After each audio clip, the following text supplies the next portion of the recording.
What's up, everybody, and welcome to Blue Turnip's Bad Podcast about good music. My name's Kyle. Hey, what's up? I'm Brian. And we are 2/3 of the truly phenomenal rock band Blue Turnip. I play the keys, guitar. Brian plays drums, percussion, and, well, I guess we both play a little bit of everything else, but it's kind of our home base.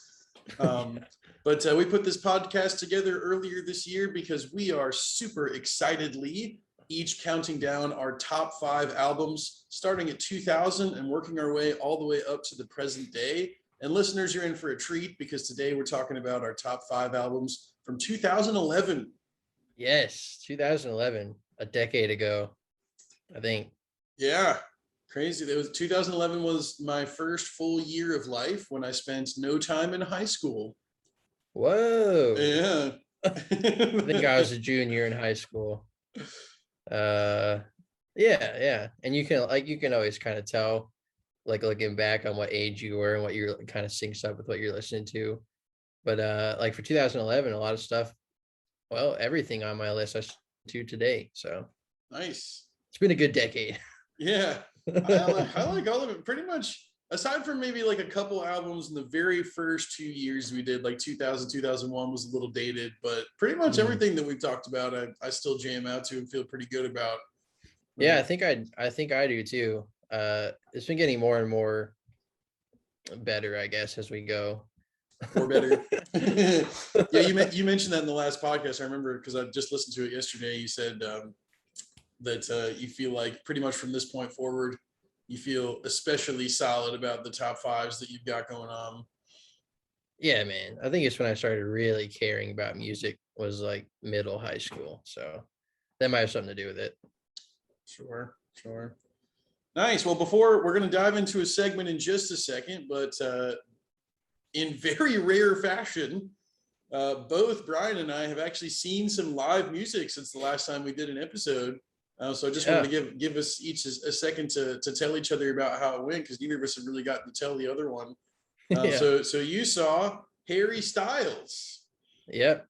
Saw Harry Styles. My sister got me tickets to his concert 2 years ago. They kept getting pushed back. And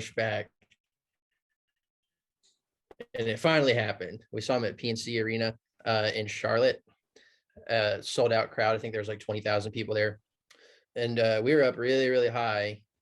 And unfortunately, we were kind of like in a dead zone where the sound kind of got lost. Oh, no. But we could tell it was fun.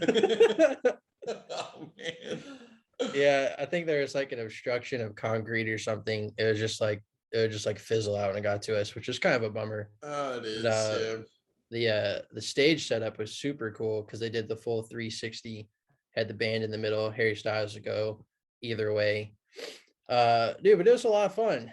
It's the first live show we've been to in 2 years ish, I guess, maybe longer.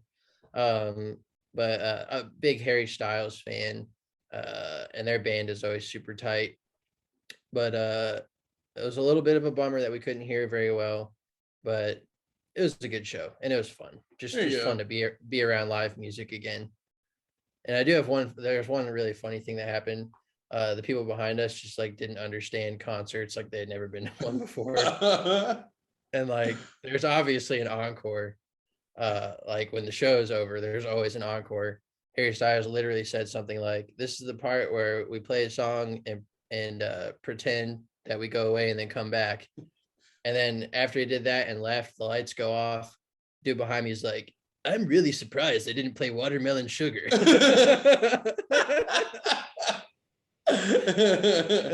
the girl next to him is like, "Dude, it's not over, you idiot." So that was really funny. Nice. So that's, I will admit that I don't know Harry Styles' oeuvre very well, but you can correct me if I'm wrong about this, but Watermelon Sugar is his biggest hit from the past couple of years, right? Yeah, it's huge. How do you feel about, because it's telegraphed, if they don't play the big hit in the main set, then you're going to hear it in the encore. Do you like that, or do you like to be surprised by the encore? Or I think the best encores I've seen is a mix of like they save one of their really big songs and play maybe like a deep track. I I've never seen anybody do this. He saved his 3 most popular songs for his encore and did all of them. Wow. And in a way, it was kind of epic. Like you knew it was coming, but Sure. it was like the crowd was definitely pumped. So yeah, I don't know, that's a good question. Yeah, I always feel like it's a little bit of a letdown because, like, to me, the encore is a real chance to like give people a surprise. Yeah, no, I hear you. And it's like, if it's like, well, they haven't played their 2 most popular songs, so like I guess they're gonna come back out and play those. Right. But I mean, not, you know, it definitely eliminates the element of surprise. Yeah. What show did you go to? So mine was virtual, but it was a live virtual event. The Morse Fest, Neil Morse Festival in Cross Plains, Tennessee. They were celebrating the release of their brand new album, Innocence and Danger, which I will say is very good. The Neil Morse band started, I think they did their first release in 2015, and it's in my opinion, the second best album they've put out since they've been a band together. So the first night they did a night of innocence, where they did a lot of like fun, shorter form songs. So it's progressive rock. And the second night they did a night of danger, and they didn't do any song that was less than 15 minutes long. I think they played 3 tracks that were 30 minutes. So it was like just like the long form, like intense stuff. And they did an inner circle show, and that was pretty cool because it was like an acoustic, super stripped down and they did that on Saturday morning. And they only played songs. Neil has 2 solo albums that he put out while he was with Spock's Beard. I think it's like 99 and 2000 or 99, 2001 or something like that. And he literally never, ever plays songs from them, partially because like they're not the best. But they only did music from those 2 albums. And he played all 4 of my favorite songs from his second album. And I was really excited about that. Nice. And the first night show, they did an awesome acoustic set right in the middle, where they kind of broke it down and did lots of songs with 4 or 5 part harmonies. And they're all super talented and play lots of instruments. There was a clarinet solo and some other stuff. And yeah, it was cool. Really, really good show. Great show. I've noticed in like modern shows, like I like how they play in, I guess, categories. Like, anyways, what I'm trying to say is a lot of times there's like an A stage where they play like the full band, and a B stage where they play acoustic set. I feel like a lot of bands are doing that these days, and I like it. It's cool. Yeah, I agree. Breaks it up. I like especially if it's a band that you love. Like, we got to see Switchfoot a few years ago, and they opened for themselves. So like the opening set was the more acoustic, like relaxed. And then they came out and did an electric for the back half. But even in the electric set, sick. They took some requests, and one of the requests that they took, they decided that they wanted to do like a bluegrass setup. So they had their whole sound team come on stage and like set up that omnidirectional mic, and they all like crowded around it, and it was like a 5-minute setup, and they were just like talking but anyways, that sounds really boring, but it was fun. No, that's cool. Dude, it's just so good to be back in live music land, though. Me and you are going to see La Special in November, just like a band that nobody's ever heard about, but we'll talk about them in the future. Yeah, I'm sorry. It's only like 3 weeks away, huh? Something like that. Yeah, we're going to see them in Charlotte. And Coldplay just announced a world tour. Their new album came out yesterday, and I'm like so psyched but so stressed. Like buying tickets for shows that big it's so stressful. Yeah, because they go on sale at like a certain time. You got to be verified for pre-sale. It's almost like a lottery, because they're like, demand's going to be so high. Like, we'll email you if you get early access. I'm like, holy crap, that's insane. But anyways, yeah. And I've got Eels coming up, which I'm really excited about. And we got Billie Eilish coming up, which we're really excited about. So it seems like everybody's playing again. Like, they've been waiting for a long time. Like, if you look up a band, chances are they're playing live somewhere. Yeah. So it's really cool. I was a little bummed. Two bands that I was really hoping to see this year, it was like a double bummer, because they put out their tour dates and they weren't coming anywhere close. And then this month they both decided to push their tours back 6 months to see if COVID gets any better. So it was like a double whammy of like, oh, I'm probably not gonna get to go because it's so far away. And then I was like, oh, it's totally canceled. Like, what a bummer. But Totally canceled. yeah, totally canceled. Don't spoil the countdown, man. Oh, sorry, dude.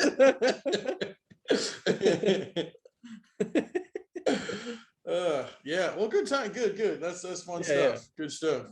Good stuff indeed. Sweet. So if you've never listened before, we'll get to the top 5 countdown for 2011 in a few minutes, but we always like to start off with a little segment. Sometimes it's based off of a conversation that we sort of started having in the previous episode, or sometimes it's stuff we just want to talk about.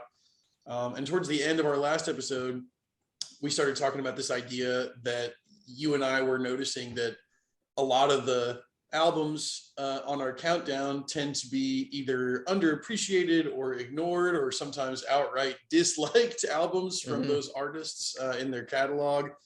And we started talking a little bit about like why that is. Why are we so attracted to those things that are maybe a little bit more off the beaten path, and why are we not as attracted to some of the things that are more popular sometimes? And yeah, so that's, we kind of thought we'd give a few minutes to talk about that here today.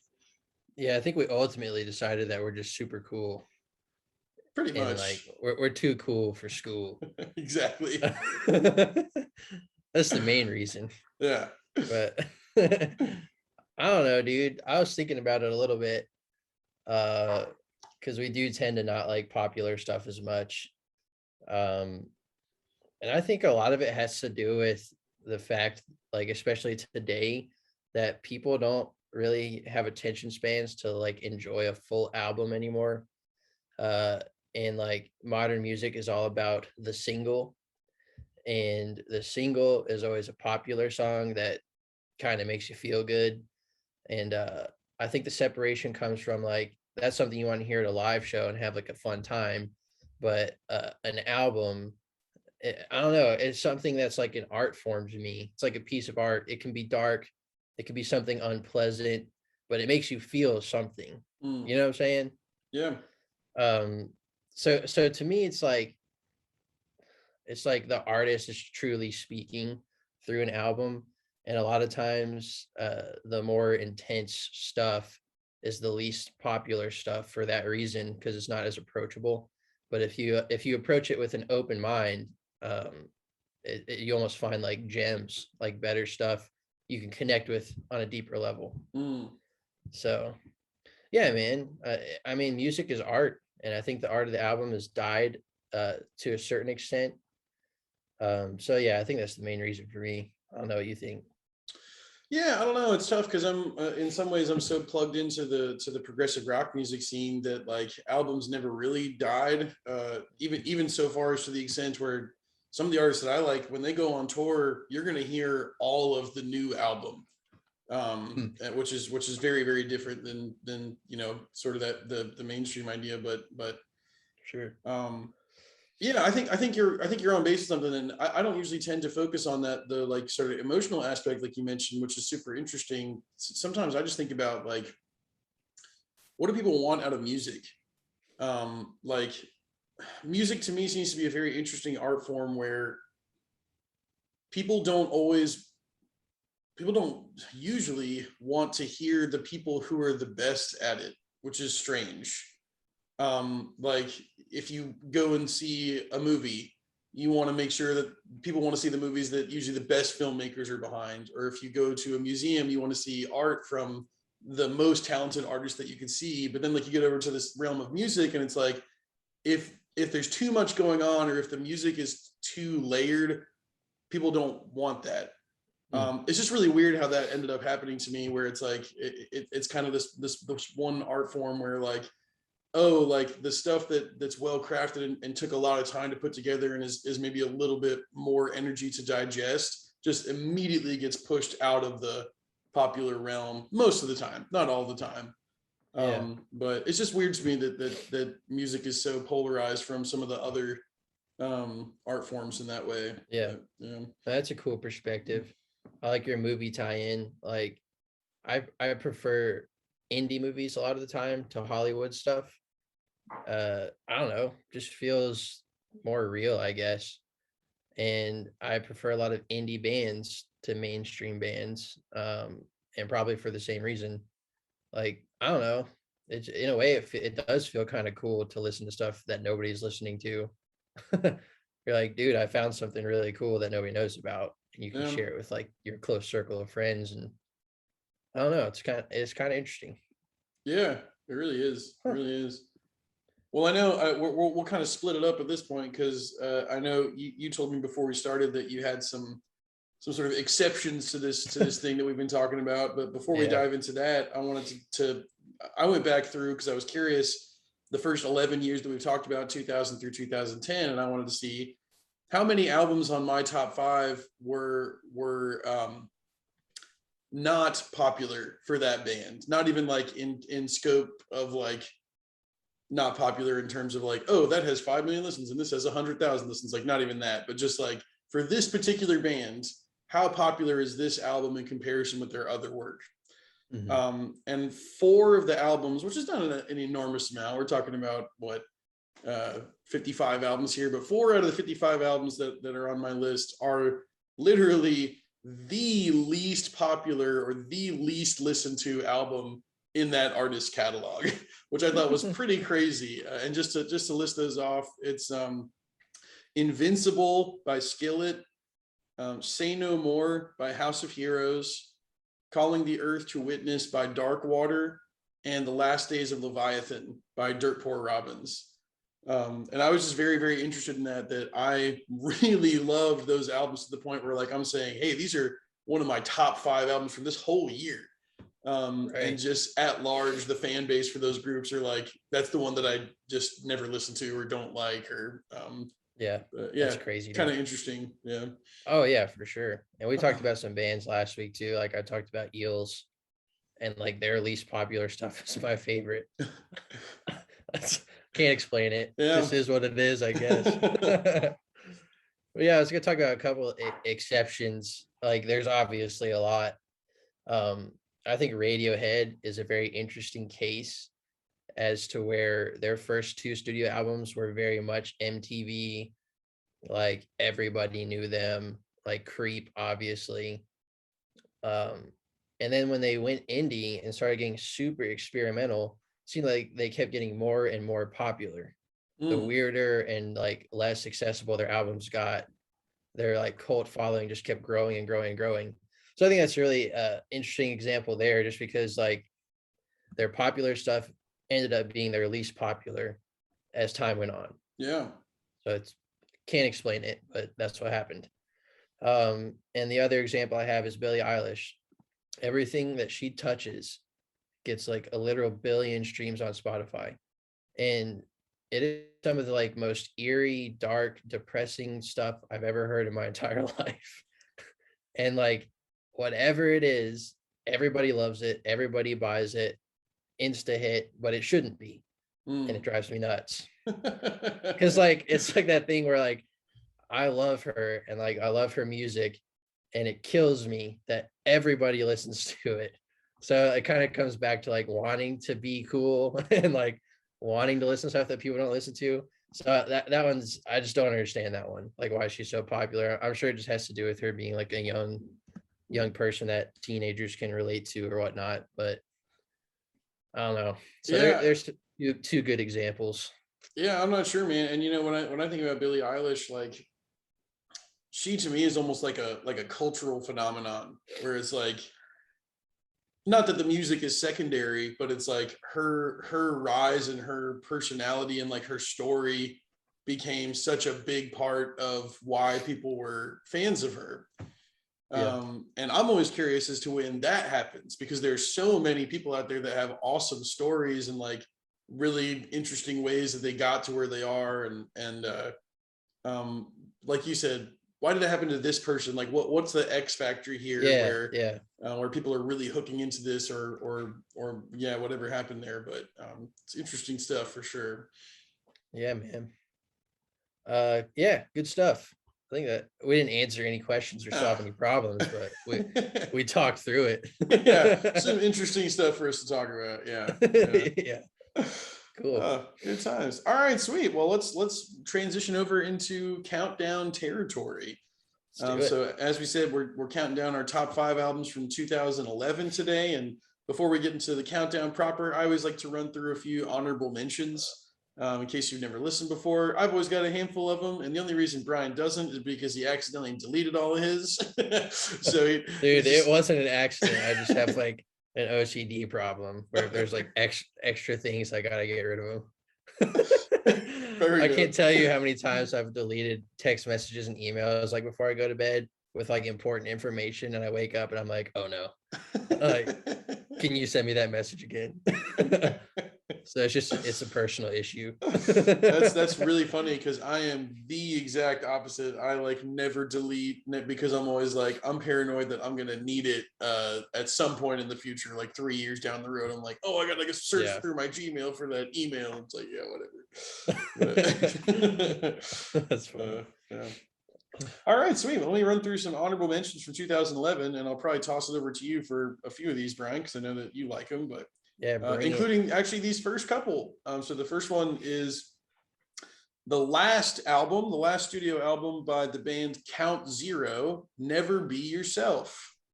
This is one that you and I kind of started listening to independently at the same time. And I think there was a moment when you texted me like, hey, remember that band Count Zero from Guitar Hero? Like, I was listening to this album and it's pretty cool. I was like, dude, I'm like listening to this album and it's really cool. I agree with you. It's the same. But yeah, you got any favorites or things that you particularly like about that one? Or oh yeah, I got I think my favorite song is the one from Guitar Hero, Radium Eyes. Great one. That was from Guitar Hero 2. And it was in the bonus tracks to Guitar Hero. That's how we discovered the band, like the songs that nobody plays. Yeah. And we're playing it. It's a super easy song to play on Guitar Hero. We're like, wow, this is really cool. I like this. And then just one day it just like clicked to me to like look them up. Dude, talk about like a band that nobody knows about. Oh my gosh. Seriously. They have like 100 views on their YouTube videos, like handheld cameras in the crowd kind of but anyways, they're pretty sick, dude. But I think my favorite songs are the first one. I don't know how to say it. A Sal for Salary or Salieri. Like I don't know. And then Salieri. Yeah, there you go. My Mockingbird, one of my favorites. And like I said, Radium Eyes. They're pretty complex songs when you really dig deep into them. Cool time changes and stuff like that. Yeah, one thing they do that's very standout-ish for their sound, I think, is those like instant snap key changes where it's like you're in a key and then all of a sudden you're in one that's totally unrelated and there's no transition or anything. Yeah. You pretty much named all my favorite songs already. That 1-2 punch at the beginning, Cellar for Salieri, My Mockingbird, so awesome. But I also love, just to shout out, the 2 tracks that also flank Radium Eyes, Meet the Moon and Slow and Easy. Really love both of those as well. Yeah. But yeah, cool Good album. Stuff. Cool album, cool band for sure. Yeah. Another one that I know we both like a lot is Ghosts Upon the Earth by Gungor. Yes. Ghosts Upon the Earth by Gungor. You got anything you want to say about this one, Brian? Yeah, I'm just gonna pull it up right here. This is my favorite Gungor album. It's got like a really, I don't know, unique sound, I guess. Just like it's more acoustic and stripped down, but it still keeps up with their very complex, like ridiculously talented musicianship on this album. I think it really, really shines on a few of the songs. I think my all-time favorite Gungor song is You Are the Beauty. That's like the bluegrass jam. And Michael Gungor rips just like you don't hear acoustic guitar solos very often. And he just absolutely shreds on the acoustic guitar in that song. Yeah. It's got like some classical, like Spanish influence. They're always doing stuff outside of the box. And this album's just like so cool in that aspect. That song For the Beauty is very interesting because, or You Are the Beauty, you said bluegrass, and the first 2 minutes are bluegrass, and then like on a dime, it shifts to like you said, it's like almost avant-garde, like there's some classical flamenco inspired stuff, and it's awesome. You described it really well. And speaking of Gungor, one shout out that we wanted to make sure we made today that we talked about in the last episode and couldn't remember his name, Keith Tutt. Super talented cellist who has played with Gunger and Switchfoot and tons of other people. We just wanted to make sure that we threw his name out there today in case you were just interested in listening to a guy who's awesome at the cello. So, yeah. And the beatbox. And the beatbox. There you go. Yeah. Yeah, a handful more here. Let's see. See You by Josh Wilson. I think this is his third album, if I'm remembering correctly. I really love this one. I think there's 12 songs, and like 10 out of the 12 songs I just really like. Yeah, he was just in the zone on this one. Some really great stuff. He's a really talented acoustic guitar player as well. Got lots of staples that he always does, the sort of quasi-instrumental version of the hymn, It Is Well With My Soul. Some really honest songs that take some time to ask some questions and portray some sentiments that Christian music does not normally do, similar to Gunger in that vein. But yeah, awesome album, See You by Josh Wilson. Michael Bublé's Christmas album came out in 2011, and this one's pretty much a classic. So yeah, I mean, there's not that much to say about it other than you're going to hear it on the radio every December, and it's just got a bunch of winners on it. So yeah, really good one. The boobs. My phone corrected it to Michael Bible, so that's pretty funny. Nice.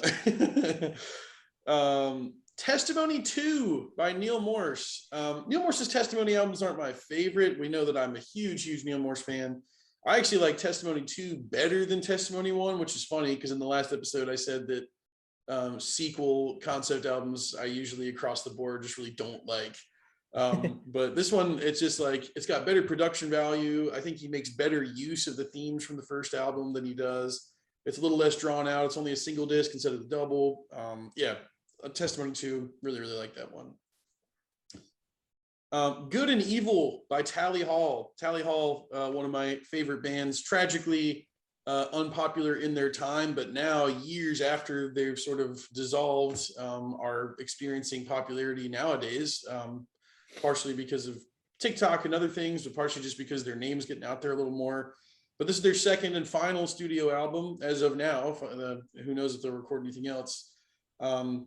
But it's really good. I think the only reason it's in my honorable mentions instead of top 5 is because their first album, Marvin's Marvelous Mechanical Museum, I just love the diversity of that album. It's just kind of all over the place in a really good way. And this album is much more honed, which is also great, but maybe just not for listening to from start to finish. It gets a little bit samey. It's, I think, 15 tracks, and but all the songs on there are really good. It's a fantastic album. I don't want to undersell it. But yeah, Good and Evil by Tally Hall. And last couple honorable mentions real quick. We've got For True by Trombone Shorty. This is an album that is just fun from top to bottom. Trombone Shorty is a blast. If you haven't seen him live, go see him if you get the chance. Excellent, super talented musician with a really fun, talented band. Awesome album that really captures that very well. And then finally, this is one that I found while I was searching for music in 2011, Vows by the artist Kimbra. Kimbra is an indie pop artist from New Zealand, and I was really taken by this music. It's very much pop music, but it's a little bit off the beaten path. She has a couple really big hits, even on this album, but just really cool music, very well put together, great production. But yeah, if you're looking for some indie pop, some electronic driven with really cool vocals, Kimbra, Vows, it's good stuff there. Very nice. I'll drop in that I have seen Trombone Shorty live. He's excellent. Awesome. Oh yeah, he's awesome. So fun, dude. Actually made me mad when I saw him because he is really good singer, awesome trombone player. He danced awesome. And he's just like a really handsome, good-looking, friendly guy. I'm like, it's too much. Yeah, he's got to go. It's too much for one guy, man. He's the coolest. Sweet, man. Well, I'll turn it over to you. I know we've got one crossover album, but it's in the number 4 slot for both of us. So, whoa, yeah, we'll hit that. We did it. Yeah. So yeah, what's your number 5 from 2011, man? Yeah, man. I think I teased this one last week. I got our first local band coming in on my countdown from Boone, North Carolina, the Carolina Chocolate Drops. All And right. their debut album, Genuine Negro Jig. They came out of the dorms of App State, which is cool because we grew up in Boone and I lived in the dorms at App State. So I always like that connection. I don't know if it was the same one, but they were there somewhere. But they're great, man. They've got the Appalachian culture for sure. They're a very old timey band. I always think of when I say old timey, I think of "Oh Brother, Where Art Thou," when they're playing "Man of Constant Sorrow" in the studio, and that weird guy is like jamming. He's like, "Oh, that's old timey." Anyways, the Chocolate Drops are very much old timey, like raw, stripped down, like banjo, fiddle.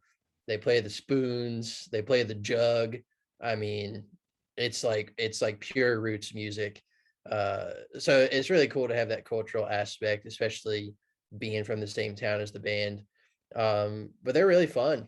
They're fun to listen to. They got fun lyrics. You can tell they have a good time. They got a great chemistry. It's kind of a bummer they're so short lived because their lead singer Rhiannon Giddens got super popular. She kind of went off and did her own thing, but I was always more of a sucker for the band.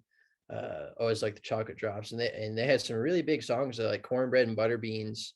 One of my favorites. I saw that one was in the millions on Spotify. Mm. Cornbread and butter beans, you across the table, eating them beans, making love as long as I'm able. Oh yeah, it's Gotta awesome. love, gotta love it.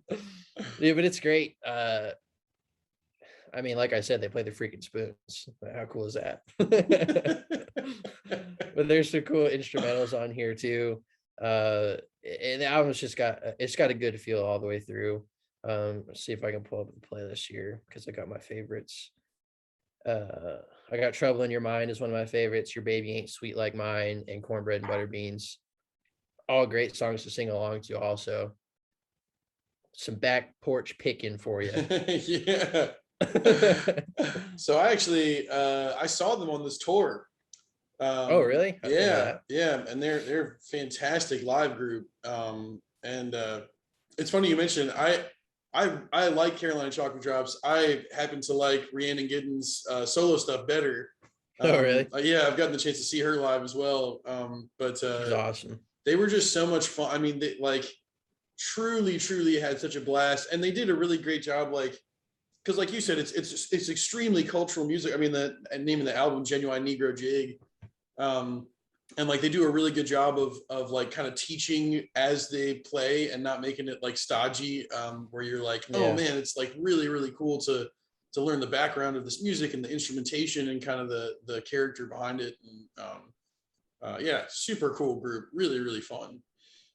Yeah, man. The one guy, I don't know his name, he still plays at App State sometimes and does like some demonstrations on how to play some of the old timey instruments. Nice. So I got to see him in like the App State Library once. That was kind of cool. Oh, that's awesome. Yeah. That's tight. Yeah, man. They used to play at the Sugar Grove Music Festival every year too. Really? And they don't do that anymore. They don't do the festival anymore. Oh But I remember yeah. they used to do that where with Doc Watson and all those guys. Yeah. Yeah. You know, I knew they were from North Carolina, but I did not know that they were from Boone. I'm learning that from you Yeah. today. Well, they weren't from Boone, but they formed in Boone Sure. in Sure. college. Yeah. So, yeah, it's pretty sweet. Yeah, man. That's awesome. That's awesome. Well, let's change the character for my number 5. I almost feel embarrassed to talk about this after that. But my number 5 from 2011 is Turtleneck and Chain by the Lonely Island. I will say that I was also really close to putting the first Lonely Island album, Incredibad, was very close to making my top 5 as well. Just because like it's still really funny. And it just reminds me of the good times like that you and I had laughing together listening to these things. Oh yeah, dude, it's classic. But I think the thing that really elevates this second album is the first album is like really goofy, and that includes the sort of production value where it's like very obviously kind of like almost recorded in a basement sounding type stuff. And this album's like full blown hip hop, like high dollar production, like with all the awesome beats and tracks, and they got all the guest artists on there, and it's just like, yeah, it's really fun. And I'm looking at the three that I put on the playlist.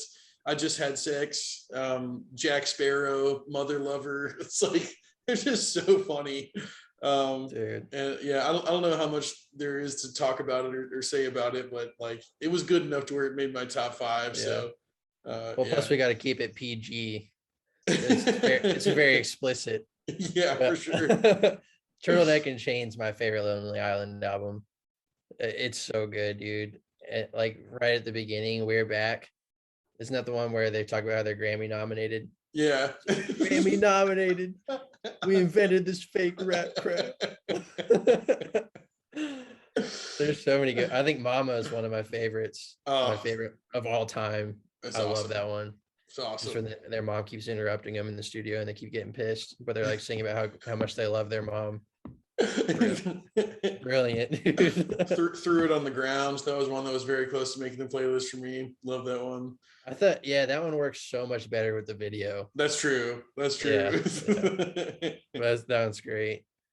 And like the little interludes, like My Mic, classic. Yeah, it's really the mic extreme. Yeah. Oh, No Homo. I mean, come on. That's very funny. Very funny. The big outro. Yeah. Yeah. Solid choice, man. So yeah, that's my number 5, and apologies to everyone out there listening. It's all right. Well, number 4. So you and I, so I'm pretty sure I haven't finalized my top 5 from 2017 on yet. I'm still working on those, but I think this album, and I think we have one album next year, one album in 2012, and I don't think we cross over anymore. So this is, we gotta relish this opportunity. It's a big moment. Yeah. And it's our first same slot pick since Rockin' the Suburbs, I think. I think you're right about that. Yeah. It was like way back then. That was the second one. Yeah. Dang. I know. Wild times. But this is Odd Soul by Mutemath. Odd Soul by Mutemath. And I will say, before we get started with this, we've referenced the playlist a couple times. So if it's your first time listening, we always make a Spotify playlist that has selections from from these albums that we put on there. You can find that in the link to the description of the video below. If you're not a Spotify person, we also make a YouTube playlist, which you can find in the info card in the upper right corner. But I will say, Brian, I think between the two of us, we, for the first time that you and I have had the same album on the top 5, I think we have my 6 absolute favorite songs from this album included on our playlist this week. Nice. Yeah. I didn't see what you put in there yet, but I trust it's awesome. I went in there and you already put in my 3 favorites. So you put in Odd Soul, Blood Pressure, and Cavalries. Yeah. And I did Walking Paranoia, One More, and Quarantine were the 3 other ones that I put in there. So yeah. What do you got, man? What do you got in this one? I was gonna say, even just like saying our songs that are in the playlist, those are like all spread out through the album. It's such a good, solid album all the way through, and that just further proves it. Like you can go. It's not pick and choose at all. It's got a great feel. I think it's my favorite Mutemath album. It rocks, man. It's more like progressive, which is probably why you like it. It's got a lot of prog rock elements. And a funny thing about this album is that the album before was the last one their electric guitar player played on, the original electric guy. So they had their bass player fill in on electric, and the electric guitar is so prominent. Yeah. And before then, it was like minimal. So they got rid of their electric guitar player and were like, let's use a lot of electric guitar. But as usual, too, there's like the drumming is just insane. I think it's Darren King at his absolute best, and it probably is because of how the songs are. It's a big change up for them in that rock and roll aspect. And I really was lucky to see them on this tour. I've talked about it in the past. They're just an incredible live band and brought so much energy on the Odd Soul tour. So it is a great memory for me. That's awesome, man. I remember you telling me about that concert and the place where you saw him, and it sounded pretty freaking awesome. Yeah, we watched the show from a couch. That's tight. The venue had a couch in the back and nobody was back there. We're like, you want to go sit on the couch? So yeah, I mean, that was cool. So yeah, I mean, and you mentioned so like pretty significant sound change on this album, and Yeah. in my opinion, pretty needed, because the first album was like just kind of like burst onto the scene and was so different, and people really like hooked into that uniqueness. And then I don't know what you think about the second one, Brian, but the second one feels really stale to me. Yeah, it's just like a way worse version of the first album, pretty much. And so this is like a much needed. I think they knew it was bad too. Yeah. Much needed change of direction that, like, I mean, it sounds like Mutemath, like it has their elements in there, but like you said, way more guitar driven. I think there are some progressive elements in there, like Walking Paranoia, big time Yes influence on that one. And One More in Quarantine, like definitely have some of the more extended instrumental bits and stuff. And but yeah, just super cool record. Yeah, man, love it. And yeah, it's good jams, a lot of great riffs, very memorable, good stuff. Sweet. So am I jumping into mine now? Kind of like, yeah, you want to take your number 3? Yeah. All right, my number 3 is In the Mountain in the Cloud by Portugal the Man. And I sort of teased that last week because I've had Portugal the Man, like, let's see, 1, 2, 3. This will be my 4th year in a row having Portugal the Man, because they dish them out, baby. In the Mountain in the Cloud was the first album I heard by Portugal the Man. And the reason I had heard it is because I was going to see him at Bonnaroo in 2013. And I guess this was their last album at that point. And I heard the song So American and just instantly fell in love with the song. It's got a very classic rock kind of theme to it. This album does. So yeah, I definitely liked that. And their vocalist, John Gorley, just like caught my ear. Super high voice, almost sounds like a woman. So I thought that was pretty unique. But they caught my attention enough to want to go see him live. I only heard that song going in. And funny story, actually, it was like the 3rd or 4th day of Bonnaroo, just like totally wiped out. You never sleep there. It's like 100 degrees. They had the middle of the day set. And me and my wife were like this close to skipping it. We're like, man, I'm hungry. She's like, man, I'm tired. I'm like, you want to like go eat and go to sleep? I was like, no, we can't. I'm like, we got to go see this band. Like we paid all, like we paid all this money. We got to go see them. And I was so glad I went to see him, because their live show is the reason that I ended up buying all of their stuff. Wow. And I talked about it in the past too. They played with Weird Al. They actually played So American with Weird Al. The riff in that one, he played on the accordion. Nice. So that was kind of cool. But yeah, I've talked about it every year. I've talked about them, but they always change up their sound. And this one's also got a very distinct flavor of its own. Like I said, it's got that classic rock feel to it. I think a lot of these are their most sing-alongable songs. Yeah, dude. And let's see what I got for my favorites, since we've been doing those. I picked So American, obviously. I've been talking about that. Floating, and Got It All. Got It All is probably my favorite on the album. Little call and response, kind of like Beatles-esque. Got some cool strings in it. Yeah, man, good stuff as usual. That's awesome. I noticed, so this is one I've listened to it, but I honestly don't know it very well. I noticed that 2 of the 3 songs that you put on the playlist have parentheses in their title. Is that like a thing on this album, or is that just happened to be too? Yeah, most of them do have parentheses, just like a cool little thing they added, I guess. Yeah. Yeah. Nice. I'd never heard you tell that story about seeing them at Bonnaroo. That's really cool. I'm glad you didn't skip out on that one, because I know these guys are like probably in your top two, right? Like top two favorite artists. Let's see, like of all time. Well, maybe I guess of the ones that we've been talking about, like 2000 to 2020. Yeah, they've shown up probably the most times. Yeah. Yeah, they were solid there for 6 or 7 years or whatever it was. And I've seen them live like 6 or 7 times. Nice. So yeah. I guess top two might be a little bit bold. I mean, top five probably the past like 20 years or so, maybe for you. Yeah, probably. That sounds better. I was thinking of Eels and Portugal the Man, but I was like, oh, I forgot about Coldplay and Radiohead. I was like, I kind of left those guys out too, but yeah. Yeah, no, you're good. They're definitely right up. They're definitely right up there for me. Excellent. Well, before they sold out, of course. Yeah, but they sold out in a very like tongue-in-cheek way, so it's still kind of cool.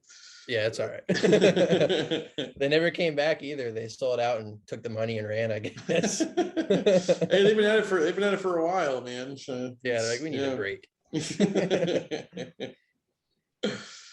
Sweet. All right. Well, I'll turn it over to my number 3.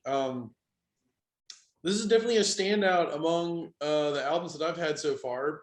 This is an instrumental jazz piano trio album. It is called Voice, and the pianist is Hiromi. And this is in a series of albums that she did called the Hiromi Trio Project. And the Trio Project is her on the piano, Anthony Jackson on the bass, and Simon Phillips on the drums. And 3 just like insanely talented people, but especially Hiromi on the piano and Simon Phillips on the drums. They're like 2 like virtuoso, like unreal, like just so good and diverse.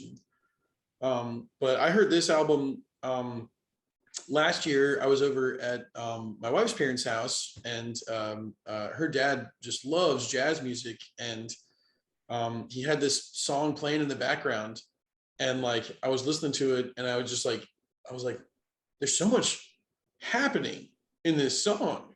And I asked him to turn it up, and it like just like the time changes and the key changes and the interplay between the piano and the drums and the bass and the drums, and I was like, this is unbelievable, and ended up buying this album, Voice, and another one of her albums, and yeah, just like super cool. I think, Brian, I know that like instrumental jazz is definitely neither yours nor mine's favorite genre of music, but I think if you listen to a song or 2 of these, you'll just be really impressed with the drumming, especially. Yeah, really cool stuff. I've always liked jazz drums. I'm interested you put it on there because I know you don't really like jazz, and I don't either. But the movie Whiplash kind of made me turn the corner on jazz drums. Yeah. I was like, wow, that's really impressive. But like, what is it about this one? So this isn't like your typical, like when you think of jazz, everybody's playing different parts and it doesn't sound good together. This is more like cohesive sounding, would you say? Yeah, I mean, like I said, it almost like jumped out of the radio at me. It's like, well, the first 2 songs are in minor key, and they're like very driving. They're very like intense, and they've got changes in movement. I think I actually ended up putting the first 3 tracks on the playlist, because then Now or Never is number 3, and it's really funky, like very upbeat, different character. But I was like, no surprise, I was kind of pulled in by the progressive elements of it. There's a lot of time changes. Right. There's some really interesting stuff, and she actually she had some solo stuff before she did this, and by a lot of critics, it is considered to be progressive music.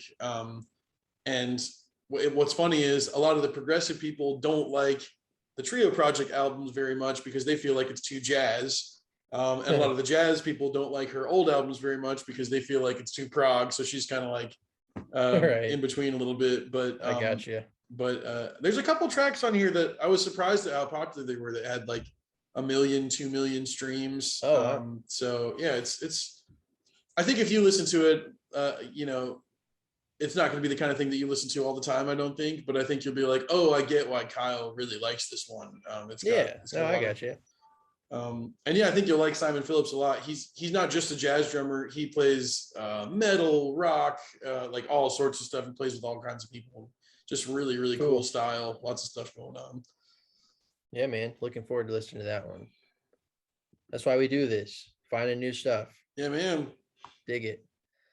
Cool. All right. I'll hop into the old number 2. Another repeat artist for me, Death Cab for Cutie. This one's called Codes and Keys. This one's kind of a sleeper. Ben Gibbard has talked about how he doesn't like this album so much just because it was at a point in his life where he was down in the dumps. No, I'm wrong. He did like it at the time. He doesn't like it now because he was happy at the time and then he got sad. Because this is when he was married to Zooey Deschanel, was during this album. So like it was a really big style change for them in the aspect that it's way happier sounding. Okay. Whereas in the past, their stuff's a little more emo, a little darker, like their more signature sound. So it's got more like standard song structures. I've talked about how their songs are kind of funky sometimes with like no choruses and whatnot, or a bridge tagged on the end. This one's got your more standard songs. I'd say simpler songs, but I think with that comes a lot better melodies and a lot catchier tunes. And some of my favorites are Home is a Fire. That's one of my favorite like opening tracks that there ever is ever. So cool. It's got a really cool build. Just like one of those songs that starts mellow, keeps getting bigger and bigger and bigger, breaks into a big halftime at the end that I really like. The title track, Codes and Keys, one of those ones that gives me chills. It's got this great string part, which Death Cab, that was kind of new for them too. I guess it was a little more heavily produced now that I'm talking through it, but in a good way. It's not like over the top. And the very last song, a love song called Stay Young, Go Dancing, one of my favorite Death Cab songs ever. Me and my wife debated about using it as our wedding song, like our first dance, but it's a little too fast. I was like, yeah, we'll like fall over. We're already nervous about dancing anyway, but it's such a pretty love song, and a really good end. But yeah, it's a good one, and I think, like I said, just a little more simple. And I think that threw the fans off a little bit, but it's the fans do like it. It's not like it was an unliked album. But yeah, man, it's a good one. Nice. That's awesome, man. I was listening very attentively to what you said, but I have to admit I was totally thrown by hearing that Ben Gibbard and Zooey Deschanel were married for a while. Yeah, they seem like absolute opposites of each other from their public personas. I don't think it lasted very long. Yeah. This one had all these like lovey-dovey songs, and the next album was like all diss. Like, so it's very funny to listen to them like back to back. Yeah. very different sounding. The next one was a little darker. That's really funny. Good times, man. Good time. I like the kind of minimalist album cover on this one too, just like the phone key. Yeah, it's nice. I know, especially since it's the two albums for you that it's sandwiched between are like super colorful, like abstract, artistic, and then like right in the middle is it's really it's cool. It stands out. I like that. All right, cool. Shifting over to my number 2. I've got Revelator by Tadeshi Trucks Band. So the name of the band describes exactly pretty much what happened. Susan Tedeschi had a band, Derek Trucks had a band, and zoop, they smushed together and made the Tadeshi Trucks Band because they're a husband and wife duo, and they love making music together, and they were like, we should stop having separate bands from each other. And in my opinion, and I think the opinion of most fans, it elevated both groups. I think the Tadeshi Trucks together is better than either of them separate. And this is their first album together, and in my opinion, it's the best one. Here it is at number 2 on my countdown for this year. I like both of their blues styles because sometimes blues can get very repetitive and not really give you much surprises for your ears to hook into, and they just do such a great job of their music is very rooted in the blues, but they also have, you can tell, big time alternative rock and Americana influences, and that just seeps into their music very naturally. And they've got this fantastic layered sound because they have so many musicians, because they pretty much kept everybody from both bands. So there's lots of background vocals and keyboard layers, guitar layers, horns. Yeah, just really great music. I like this album a lot. Yeah, man, they're really good, and they play locally a lot Mm. in my area. They played at Beach Mountain last year, and I think Derek Trucks has a tie into Watauga High School somehow. I don't know if he went there for a period of time, but I remember he came back to play there a couple of times at the school. So we got all kinds of local bands this week. You're right. That's a good call. I'd forgotten about that, and I think you're totally right. He did go to Watauga for a while. Yeah, and I think he basically switched to homeschool because I think he more or less became a touring musician when he was like 16 years old. Yeah, So he made the right call. yeah.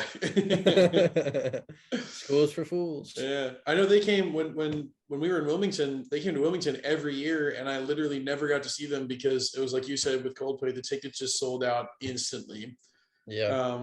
And which is, you wouldn't think of Tadeshi Trucks as it's not like a household name, like but I Right. get they're playing smaller venues, and yeah, it's sold out really fast. But Yeah. one day I'll get to see them, and it'll be One of these glorious. days. Yeah. They're actually at Merle Fest this year, I think. Oh yeah, Out in Wilkes. Yeah. nice. Forgot about that. Sweet. All right. Number one it is. It's another repeat band. I got a lot of those today. It's Radiohead, and it's the King of Limbs. This, Nice. I talked about how they get experimental. This was like the ultimate experiment. This one was so experimental, it kind of split fans a little bit. Mm. It was coming off of In Rainbows, which was just like a massive success for them. Then they came out with this weird little 8-song album called The King of Limbs with like super psychedelic album cover. And it's really weird. I didn't like it the first time I listened to it at all. I don't even think I made it through it, to be honest. I was like, holy crap, this sucks. But here's how I'll put it. I found beauty like in the chaos. There's so many instruments, so many loops, so many drum layers, so many sounds. And like it's almost sounds like it's too much. But if you really, really focus in on it, it works together like really, really beautifully. And the thing that stands out for me on this album is within that chaos, there's these super beautiful melodies, like Tom York's Best. So it's kind of like beauty in like dirt. I don't know. I don't know what I'm saying, but it's crazy. And it actually is probably like my second favorite Radiohead album. It grew on me that much. Yeah, dude, but they added an extra drummer for this album for the first time, and they're really good at playing with each other. Like a lot of times when there's two drummers, they play the same thing. You're like, what's the point of this? Mm-hmm. They work off of each other really, really well. So that's a cool new aspect to this album, and you just got to listen to it to understand what I'm saying. It is chaotic, but it is also beautiful when you dig into it. Lotus Flower was the huge hit on this one. That one, it's a good song. And Morning Mr. Magpie is great. Little by Little is great. It's a short one. Like I said, it's only 8 songs. Comes in at 37 minutes. But Give Up the Ghost. It's probably my favorite song on the album.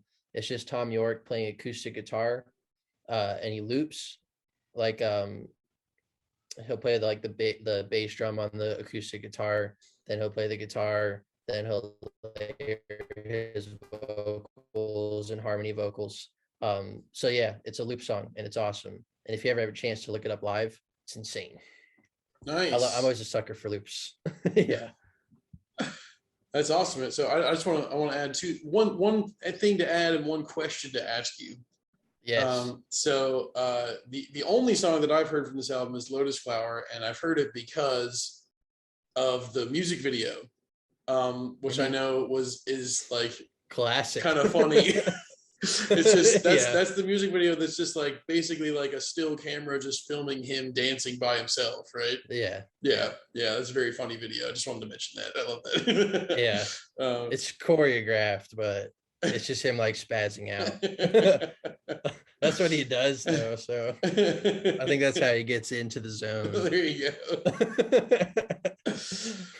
And the question I wanted to ask you is, so it seems like about 60% of the time when you talk about a Radiohead album, it's like hated it, then now it's my favorite. So it's like, Yeah. like what's that process like for you of like when you hear it, you're like, this is like, I'm not even gonna make it through this, and then like you find yourself some period of time later going, this is my number one album from 2011. Yeah, that's a really good question, dude. I think it's because they change it up so much that it's like almost shocking. Like, is this the same band?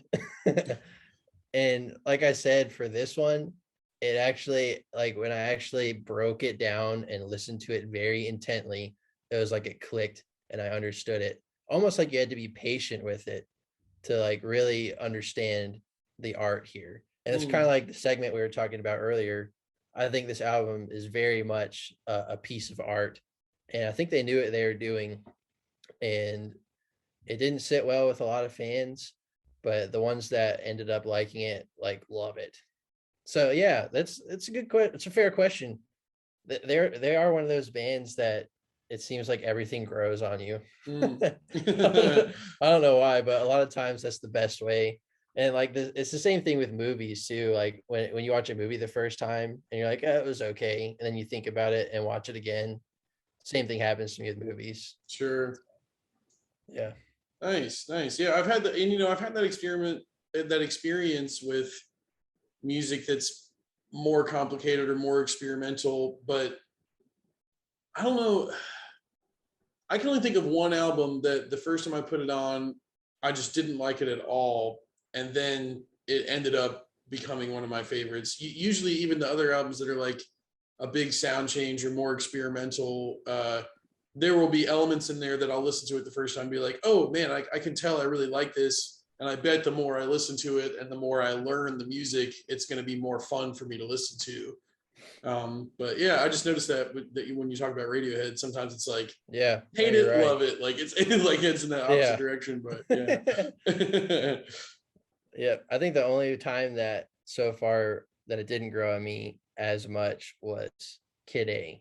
That's one that everybody like worships, and I just that one I never understood. This one I do understand. So I don't know.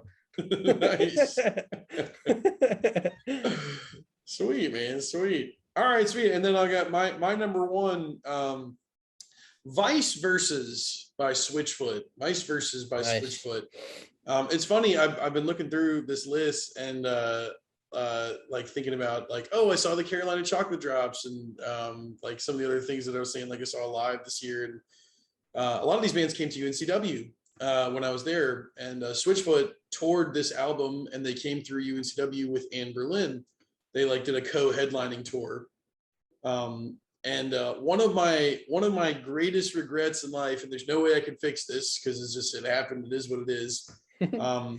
We didn't know this album before we saw the tour. And about half of the songs they played were from this record, and it has become one of my top 4-ish Switchfoot albums. Yeah, I just wish that I knew it better when I went and saw this tour, because I would have just really loved singing along with these songs to those guys and stuff.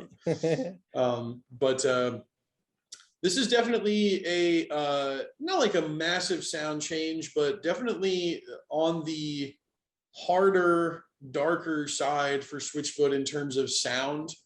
Even the very first song, Afterlife, starts in with this guitar feedback and these slamming A minor chords, these real fuzzy distortion, some like real heavy kind of minor key stuff, and some stuff that gets a tiny bit into the hip hop-ish realm. There's actually a little bit of rapping on one song, which is the one song that you kind of just have to ignore when you listen to this album.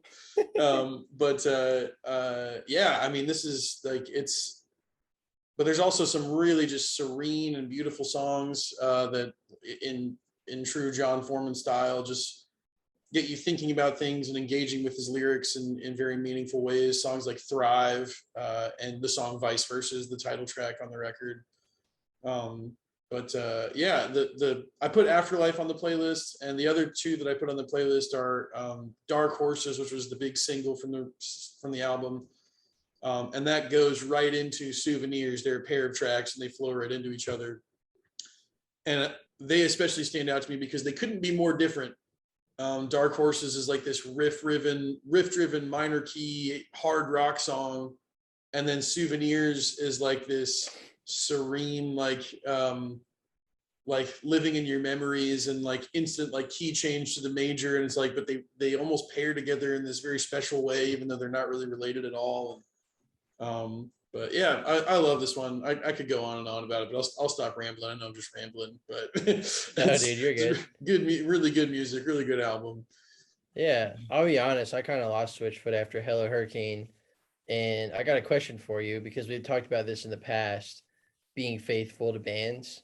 It seems like you've been very faithful to Switchfoot because I know a lot of people don't like where they ended up with their more modern stuff. So what made you stick it out with them, like even through? I know they just came out with an album this year, didn't they? Yeah, and it's good. It's Yeah. really good. It's actually a lot better than the one before. So it's not like they don't have like their classic sound anymore, like from Beautiful Let Down, Learning to Breathe, and all that stuff. So I'm just curious, like how you stuck it out with the change in sound. Yeah, I mean, I think there's two things. I think one is like they earn and garner a lot of positive attitude. And part of that just comes from like the guys' disposition, and the fact that they tour like essentially as much as they can, and they're really great live. Yeah. And they do an amazing job of playing songs from all over their catalog. There's so many times when you go and see bands and they only play new stuff or they only play hits, and it's like Switchfoot just does such an amazing job of playing from all over their catalog. It's almost like you don't know what you're going to hear when you go see them to a certain extent. That's cool. But they're a band that I mean, they've almost been evolving for as long as they've been around. Like if you listen to their first 4 albums in a row, if you didn't know it was the same band every time, you might not know it was the same band every time. Yeah, I think certain, if a band's around for 10, 15 years, not everything that they do is going to be a smashing success or going to be your favorite thing. But the fact that Switchfoot's first album came out in 1997, and they came out with an album last month that I really like 8 songs of, is like amazing to me. Yeah. Because most artists, it's like by the time they get to this point in their career, it's just like garbage time almost. Like they might put out a new album just as an excuse to go tour their old hits, but Right. they're still putting in so much thought and so much effort into their music, and they just have a lot of creativity in their stores, and they just got a special thing going on together. It's good stuff. It's good stuff. Yeah, man. I definitely connect with you on that because Eels, I've talked about 100 times. Their first album came out in 96, and now they're coming out with an album in 2021. Same, like your answer was great. Same thing for them.